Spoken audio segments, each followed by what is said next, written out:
In a world that constantly pushes us to prove our value through the eyes of others, have you ever stopped and wondered, if you no longer searched for approval outside yourself, what would you actually hold within your own hands? Carl Jung once shared that deep healing does not begin when others finally accept you, but when you find the courage to face yourself.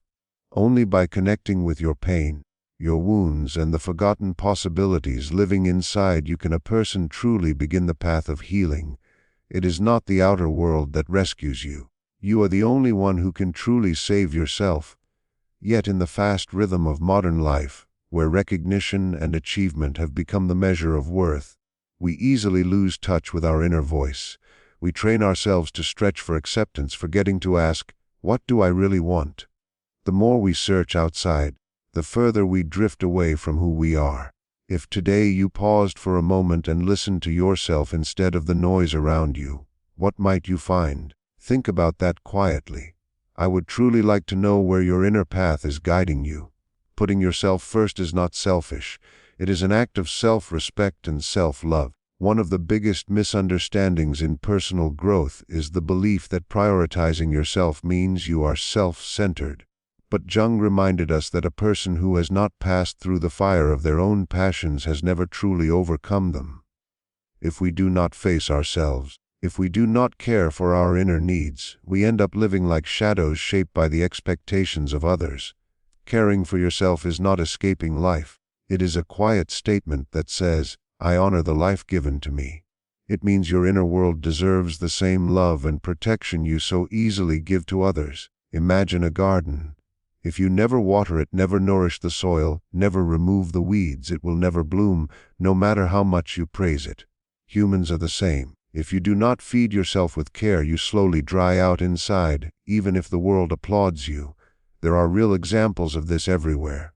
In the medical world, many brilliant doctors who spend their lives healing others quietly struggle with depression and burnout.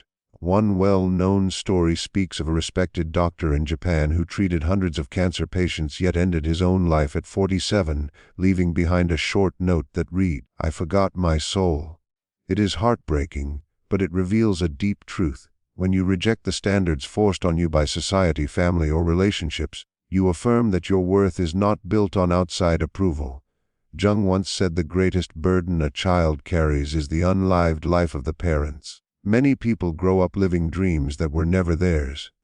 A woman pushed into medicine while her heart longed for art may become successful yet feel empty. A man choosing safety because society told him to may feel like he is living someone else's story. When we do not write our own script, we hand the pen to others. Emotional healing cannot happen where the self is suffocated. Awakening always carries pain because it requires admitting we have lived too long trying to meet expectations while ignoring our inner whisper. Even modern workplace trends reflect this shift. The rise of quiet quitting shows workers stepping back from endless productivity races, not from laziness, but from realizing life cannot revolve only around performance reviews. They begin valuing sleep, family time, and mental peace. It is a quiet rebellion to reclaim wholeness. You cannot pour love into the world if you are empty. A glass can only offer water when it is full. Prioritizing yourself lives in daily actions, knowing when to stop, when to say no, when to walk away even when fear is loud. Healing yourself does not mean abandoning the world. It means loving it without being broken inside. But self-love does not end with care. It also requires facing the parts of yourself you once rejected. Jung called this the shadow, the inner darkness holding everything you avoid: anger, jealousy, shame, pain.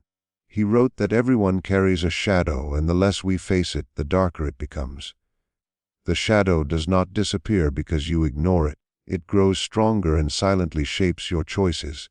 Have you ever wondered why you repeat painful relationship patterns? Why you are drawn to people who cannot love you fully? It is often the echo of the shadow. Jung explained that what we refuse to face returns as fate. Old wounds guide us until we bring them into awareness. You see it in real life.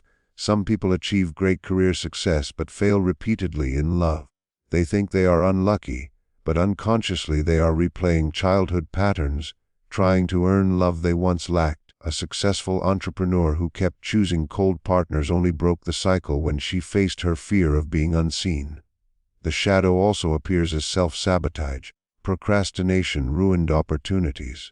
A talented artist who kept missing deadlines later realized he believed he was never good enough. Childhood criticism had shaped his actions.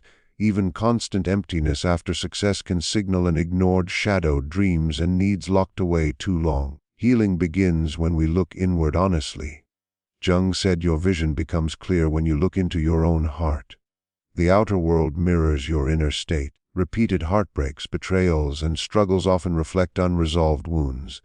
Therapists today speak about mirroring relationships, partners reflecting hidden beliefs. A woman repeatedly betrayed may carry a deep belief she is unworthy of loyalty. Each partner simply exposes that belief until she confronts it. The same applies in business, friendships, and life. When we stop blaming and start reflecting, healing begins. Facing pain is not easy. It requires courage to sit with darkness instead of escaping into distractions. The world teaches avoidance through business, consumption, and shallow connections. But emotional wounds need honest attention just like physical ones need proper care. Facing pain also means setting boundaries. Many fear saying no, afraid of rejection. Yet every time you cannot say no to others, you say no to yourself. Boundaries are not rejection, they are self-respect. A person who always says yes eventually feels empty, like a shell. Healing also requires leaving toxic spaces. You cannot recover where you are constantly wounded. Staying in harmful relationships while trying to heal is like reopening a cut daily. Sometimes the bravest acts are quiet decisions, leaving a draining job, ending an unhealthy bond, choosing peace over chaos. At first it feels lonely, but that emptiness creates space for new life. As you grow, not all relationships follow. Some fall away naturally. Jung said loneliness is not the absence of people but the inability to share what matters to you.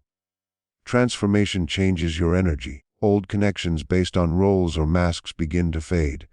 This loss hurts, yet it clears space for deeper bonds. Temporary loneliness is not failure. It is part of rebirth. Then comes what many call the dark night of the soul, a deep inner collapse where old identity dissolves.